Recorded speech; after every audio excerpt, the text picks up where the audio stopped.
You didn't think I forgot about it, did you? This is pose debunk 3 of 3. I'm biased, but I feel like each one so far individually before this should have been enough to put the nail in the coffin, but we've got to be thorough. We've got to go through the entire 3 objections. So, quick recap. First one, it uses the pose method of picking your feet up, uses muscles that is not designed to move forward. I talk about what muscles are, how they have a starting point and ending point, how they contract and shorten, and how that creates movement. And the pose is using the wrong muscles. The second one, it reduces your speed and efficiency. You're not paying on the principle. Going forward is the principle. Going up is the interest.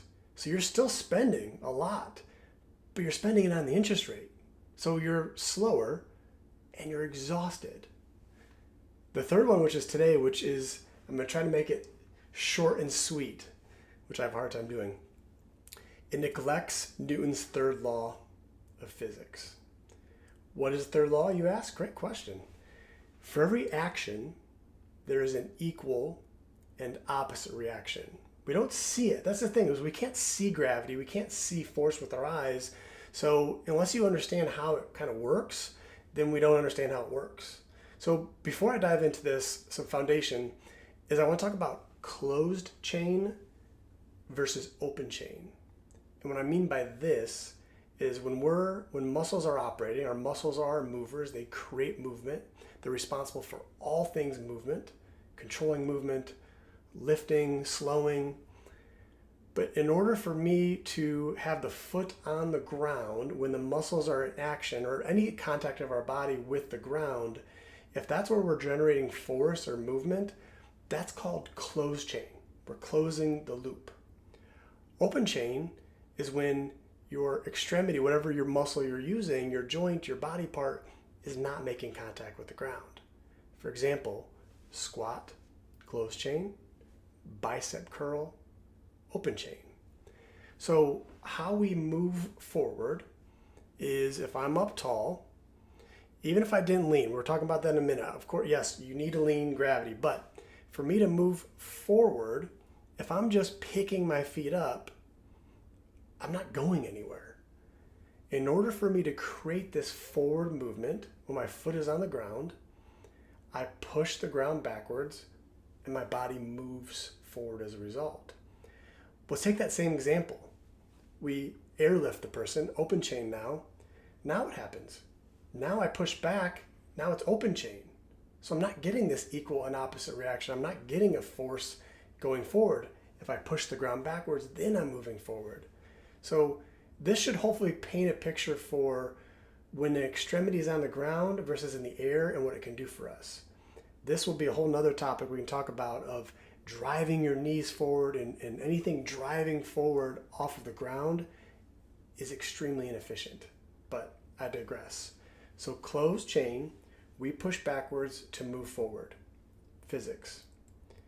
Now, they talk about gravity, and when we lean forward, gravity has this constant downwards pull towards the earth. As a result, when we lean forward, our center of mass starts to go outside of our base of support or in front of our base of support, and we start to get this forward motion. I like to call it free energy, but gravity is creating this slight forward arrow that's assisting you in running forward. But if you want to get Newton involved, or our boy Newton, we can add a whole nother arrow to the situation. We can add a whole nother force, the gas, going forward. Not just by having the lean, but by pushing backwards, pushing the ground backwards, we move forward. So as a result, we have 2 forward propulsion arrows. Why would you not want to capitalize on that? It doesn't make any sense. If to say that you don't push, the definition of push and pull, push is something going away from our body versus pull is towards our body. Because gravity is constantly pulling us down at all times, we have to push away from that. We have to push just to stand up. So to say that you shouldn't push is inaccurate.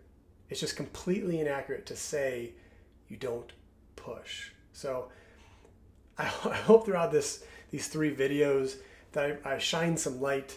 And if you don't believe me, go out and try it. See how it feels. Look at your heart rate. How does it feel? Do these tests on your own, and you'll see it's exhausting. It's absolutely exhausting. And it'd be one thing if people were just running slow, but where I have a problem with it is when people get injured.